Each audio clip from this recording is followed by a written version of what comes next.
Welcome to this special presentation from Discovery Green. Jazzy Sundays in the Parks, made possible by the Kinder Foundation, is underway every Sunday in September at Emancipation Park, in October at Discovery Green, and in November at Waterworks at Buffalo Bayou Park. There will be free concerts celebrating the legacy of jazz in Houston. Please come out. And on Friday, October 15th, there'll be a very special presentation from Mavis Staples, the legendary gospel singer, performing for free at Discovery Green. Today, we've invited Mavis Staples and Houston's own Kam Franklin to share a conversation about this time of challenge and change. Please enjoy these amazing women. Thank you. So glad to interview you. I'm so glad you're here. Thank you so much for being here. Oh, Kam, it's so good to see you again. That was last time was a couple of years ago at the Apollo Theater. And you look better today than you did way back 2 years ago. Good to see you, girl. Good to see you too. Thank you. I've had the distinct pleasure of being able to sing just in the background on the side of the stage with you a few times at Newport. I was at your 80th birthday party at the Apollo as well. I sang with Lake Street Dive, who I know you love very much, and Nicole Atkins. Yes, ma'am. I was very nervous, and honestly, the person that calmed me down at the rehearsal was your background singer, Sandra Williams. Yeah. I met her years ago when she used to sing for Sharon Jones. And so it was just honestly like just a beautiful moment in time to be able to meet both her again and to see you work. And Suzanne, let me basically ask a few questions from my own Rolodex of questions. I watched a few interviews, and I haven't been doing this as long as you have, but I know it can get a little tedious to be asked the same questions over and over again. So hopefully this is a little fun for you, and we can just have a good time doing it. So my first question. I was so glad I was there. So my first question for you is that you have a reputation for being one of the kindest people in the music industry. And I got to see that up close at the rehearsals for your 80th birthday at the Apollo, from the way you treat your band, from the way you speak to the people running the sound. It's just always positive, loving energy. And I'm sure you have days where it's not that easy to be kind or to be yourself. So I wanted to ask, what keeps your spirit lifted when you're not feeling like yourself? Oh, well, I'm just a happy-go-lucky person. And it just comes natural with me. I don't have any problem of being kind. It's and plus my parents instilled in us to be nice, and loving. So I really don't have any problem. I'm a ham too, I I like to laugh. I like to keep people happy. And being that it was my birthday, that was extra. So it's just me every day. I'm an everyday people, and I'm happy, go lucky. So I don't have any problem with I love that. being kind and happy. I love that. Okay. So the first time I ever got to share the stage with you was years ago at Newport Folk Festival. Brandy Carlisle, Brittany Howard, Leon Bridges, Lisa E. Harris, and a bunch of other amazing artists were up there trying to keep up with you. Your energy is absolutely unmatched. Can you share a few secrets on how you keep your voice healthy and how you stay sane while touring? Well, Newport is a meeting place for us. You can always run into your old friends that you haven't seen in a while. It's like a family reunion. And I I talk a lot, sometimes they tell me, maybe she's talking too loud, save your voice. But I don't have any problem with that. I get my rest. I don't have any vices, and like I say, that Newport is a happy place for me. With my family started singing at Newport in the 60s. And Yeah. I'm meeting all of these new kids on the block, Brandy and Margot and Brittany, so Yes. all of this keeps me happy.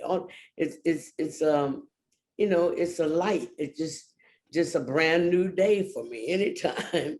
And Newport is just one of my favorite places. But like I say, for my voice, I do get my rest. I don't go to any after parties. Pops always saw to us girls, after we work, go to bed.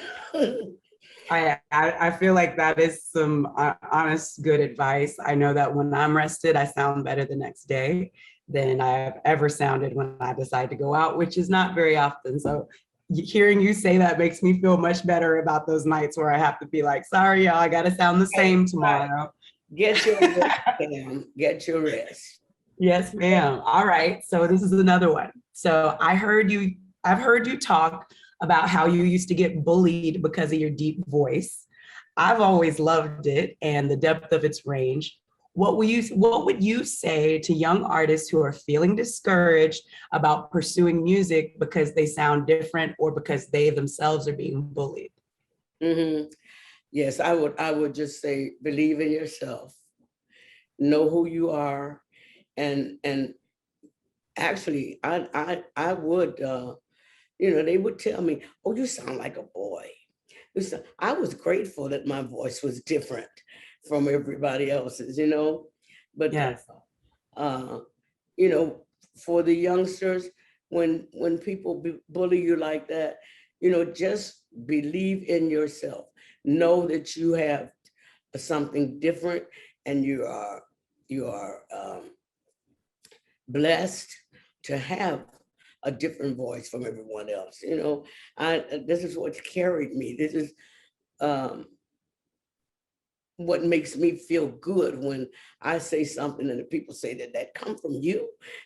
Yes. So I feel that. Okay. I've heard multiple stories about you boxing throughout your entire life. Do you still box? And speaking of training, can you share one of your favorite vocal warm-ups? The weirder, the better. I love weird vocal warm-ups. well, I my boxing, that's mostly in the gym with my trainer.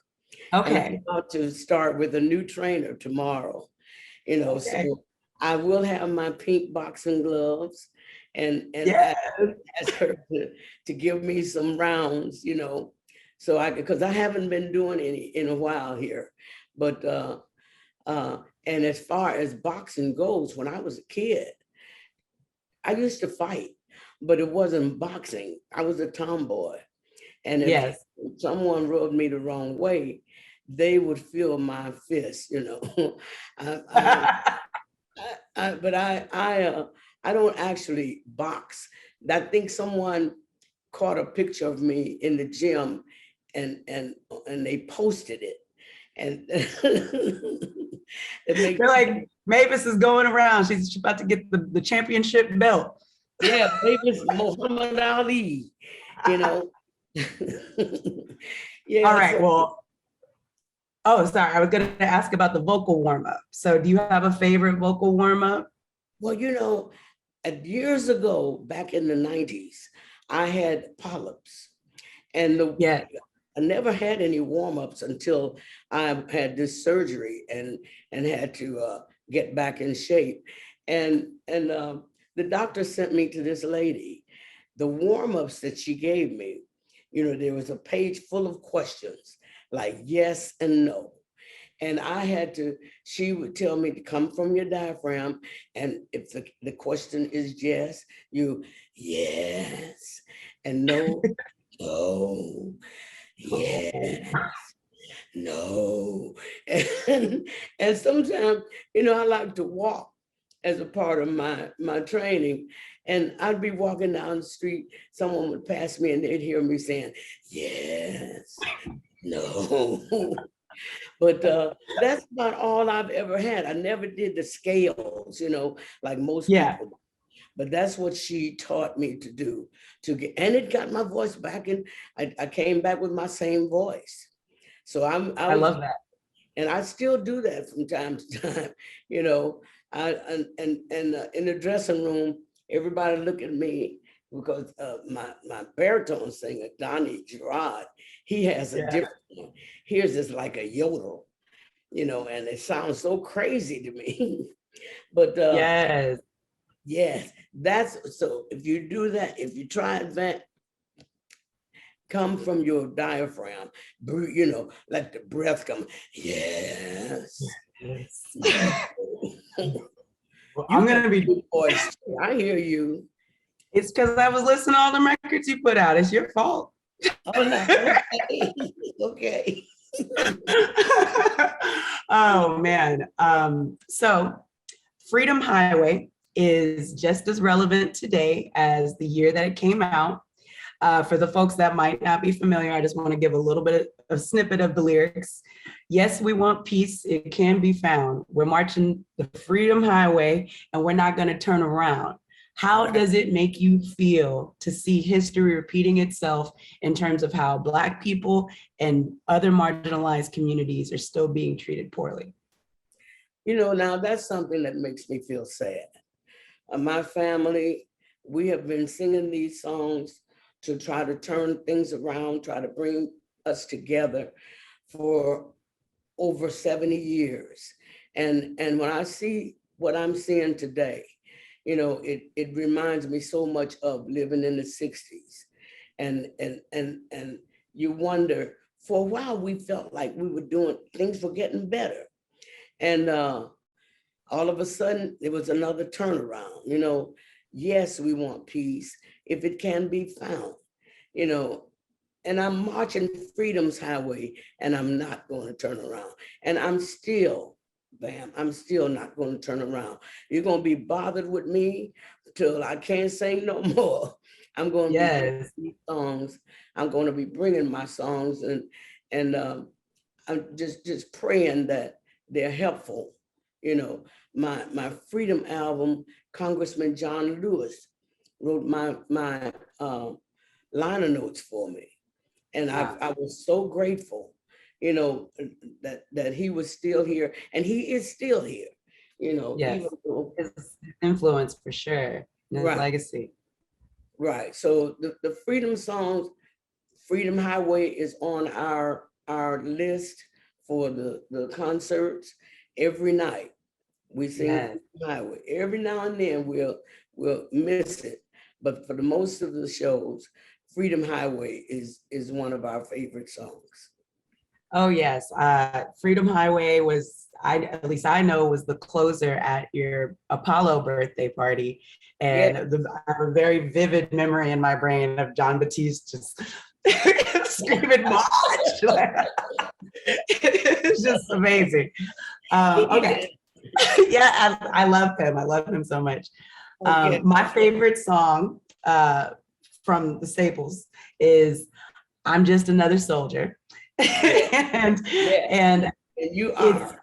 Yes, and I hear all the genres in that particular. I mean, I hear all the genres of music in your music, but in that particular song, I hear both gospel, R&B, blues, everything, and it's my favorite song. But I wanted to know if there was a song from your catalog that you don't really get to do that much anymore, but you just love the song and wish that it could, maybe come back in. Yes. Mine, I love Just Another Soldier too.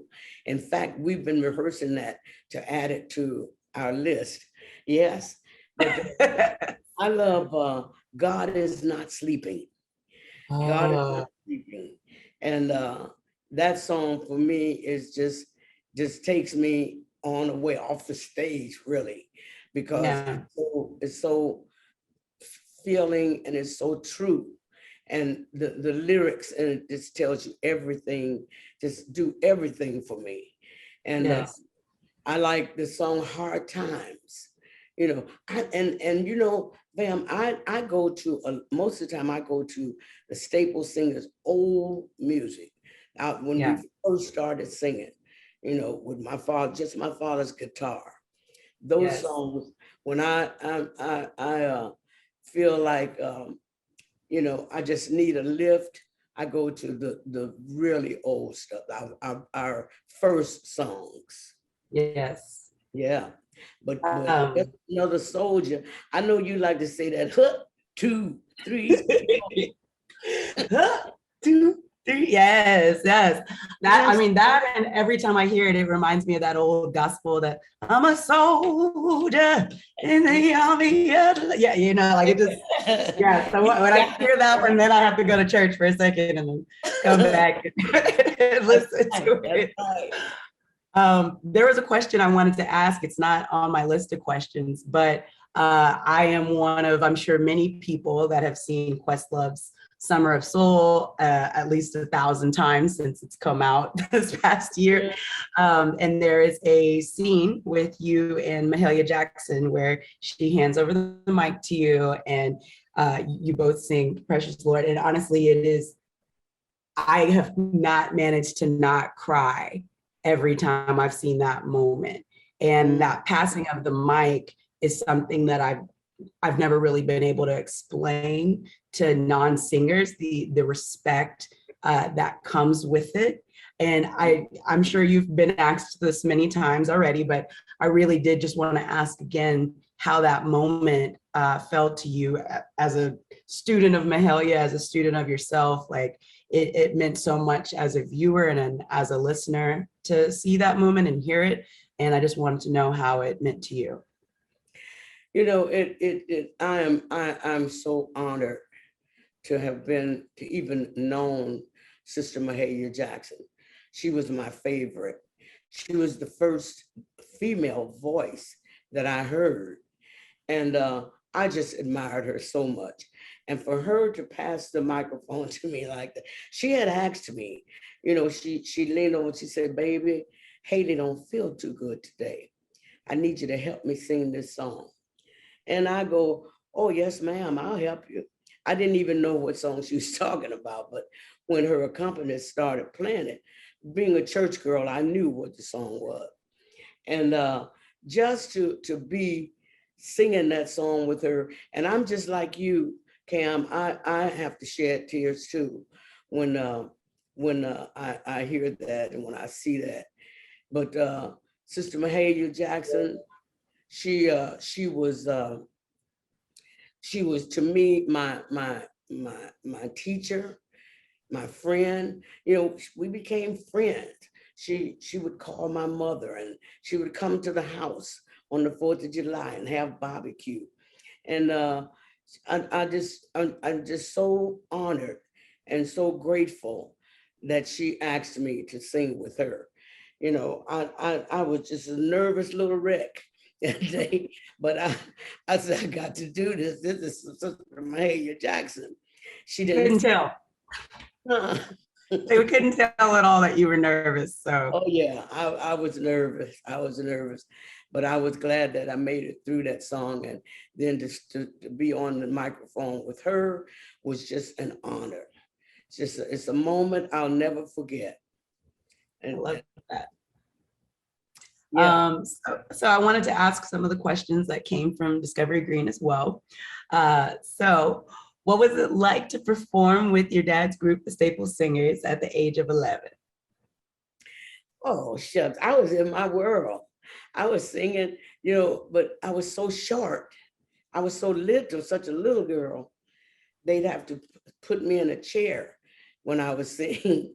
Yeah, they'd have to stand me up so the people could see where the voice was coming from. Oh, wow. Oh, I was always happy to sing. But I tell you, Cam, I did not like to rehearse.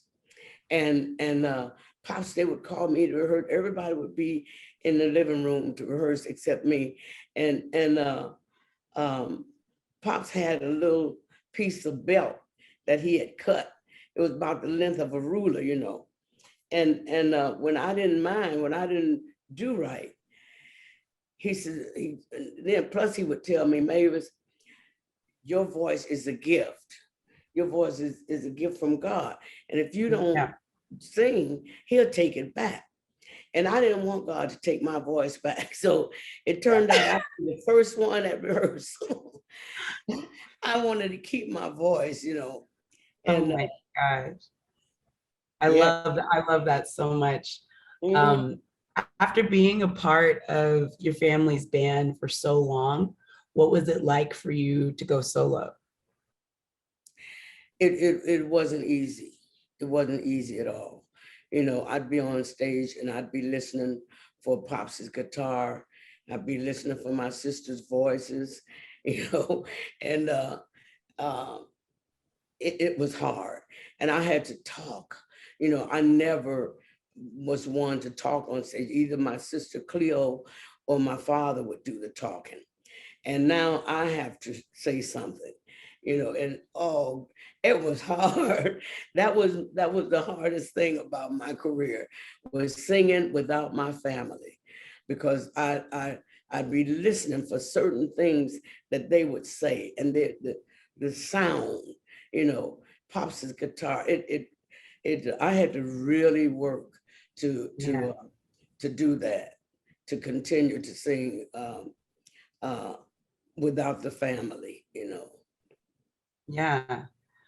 Oh wow. Well, I don't know, but I can only imagine. And I'm honestly, all of us are so grateful that you did take that leap, and that we now have such a vast catalog of music, both from your family's band and from your career as a solo artist. Oh yeah, I start talking now. You can't shut me up.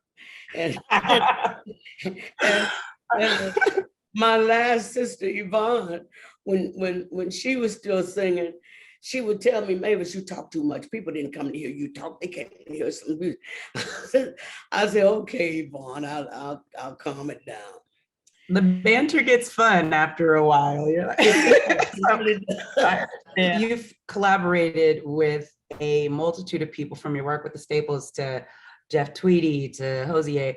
Is there anyone, I'm sure you got a list of artists that you still haven't worked with, but that you would like to work with? You know, I can't think of, I've just about done the gamut, you know. I've Good. been just just the other day I sang with Dave Matthews and Brandy Carlisle on their shows, you know. I love that. And I feel good that they want me to sing with them. I'm about to do a song now with Valerie June. You know, I love Valerie. Yes. She Yes. she just Yes. I when was that, last month? Would you believe I sang with Buddy Guy? You know, so I told them, I said, wait a minute, Pops never taught me any blues, you know, but the song that he's singing is a message song. And I was just so grateful to be asked to sing with him, you know. But right off the top of my head right now, I like this little girl, Maren Morris, but I don't know I if like Maren, yes. she's beautiful, you know. I feel like she's just a beautiful songwriter, amazing voice. Yes. I like the work that she's done with the High Women, her group with Yes. Brandy. Yeah, Yeah. amazing. So I tell you, Cam, the only person I don't think that I've done anything with is you. So I mean, technically we've already sang together, but look, when the moment arises, I'm ready for whatever you need me. I heard you got Kelly singing with you too now. So like Kelly. That's the other thing. I know people watching this, they might not, I mean, obviously they know who you are. We're all big fans of Mavis Staples, but you have a band full of killers. Like everyone in your band is phenomenal, absolutely phenomenal. And you're talking about your baritone singer. his tone is beautiful. Kelly Hogan, Sandra Williams, like if y'all are about, you have a singers singing behind you. So I am a huge fan of everything that's going on. I got one more question for you. And hopefully, you know, that'll be it unless there's anything else. But you've been doing this music thing publicly for more than 70 years. What is your secret? You know, my secret, I guess it would be a secret, is, like I say, to get my rest, to not damage my voice through drinking or smoking or talking too loud. You know, when I was with Prince tell me, Mavis, you're talking too loud. Save your voice. And then after him was Roberta Flack. Different people. I talk loud because there were a lot of us in the family. My sister, my brother, you know, so I just grew up talking loud. But I do try to tone it down from time to time. But I just, you know, don't have any problem.